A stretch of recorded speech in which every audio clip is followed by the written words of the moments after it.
भाइयों, लोग बाज़ औक़ात खुदा की खिलाफ वर्जी करते हुए कुछ ऐसा कर जाते हैं जो उन्हें कभी नहीं करना चाहिए, लेकिन इसके बाद वो शर्मिंदा होते हैं। आए यिर्मयाह बाब 2 आयत 29 को देखें।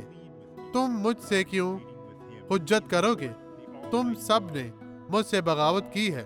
खुदावंद फरमाता है, तमाम लोग हक के खिलाफ, तकद्दुस के खिलाफ तजावुज़ करते हैं और वो खुदा के हुक्म की खिलाफ वर्जी करते हैं कि हमें एक दूसरे से मोहब्बत करनी चाहिए। और मैं आपसे पूछता हूँ कि कौन बरकत हासिल करना चाहता है?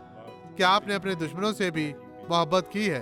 क्या आप इनकी तरफ से खुदा की रहमत के लिए दुआएं मांग रहे हैं, या क्या आप ऐसे शख्स की कसम खाते हैं जो किसी को इस वक्त धोखा देता है? खुदावंद आपको बरकत दे। आए अब ये गवाही देखें और बरकत पाएं। मेरे पाँव में प्लेटें और पेच लगे हैं और इसकी वजह से आपको हादसा हुआ जी था? हाँ, मैं अपने पाँव को इस तरह हिला नहीं सकती थी। इस तरह क्या नहीं कर सकती थी? नहीं, मेरी बहन यहाँ मेरी गवाह है। आपकी बहन कहाँ है? वो वहाँ है, उस तरफ। लिहाजा यहाँ कुछ जगह खाली करें, मैं देखना चाहता हूँ इस बहन का पाँव। आप क्या नहीं कर मैं इस सकती तरह थी? नीचे बैठ नहीं सकती थी, सारे रास्ते नीचे। आप नहीं कर सकती थी।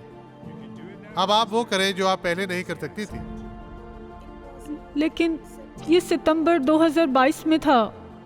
मैं 1 साल तक ऐसे रही ठीक थी, है, अगले चल महीने नहीं 2 साल सकी। हो जाएंगे।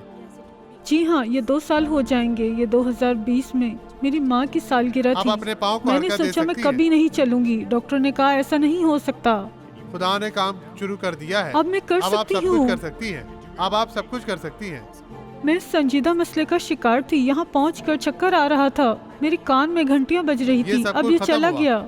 आमीन। अब आप आजाद हैं। खुदा तेरा शुक्र हो। आए अब दुआ करें।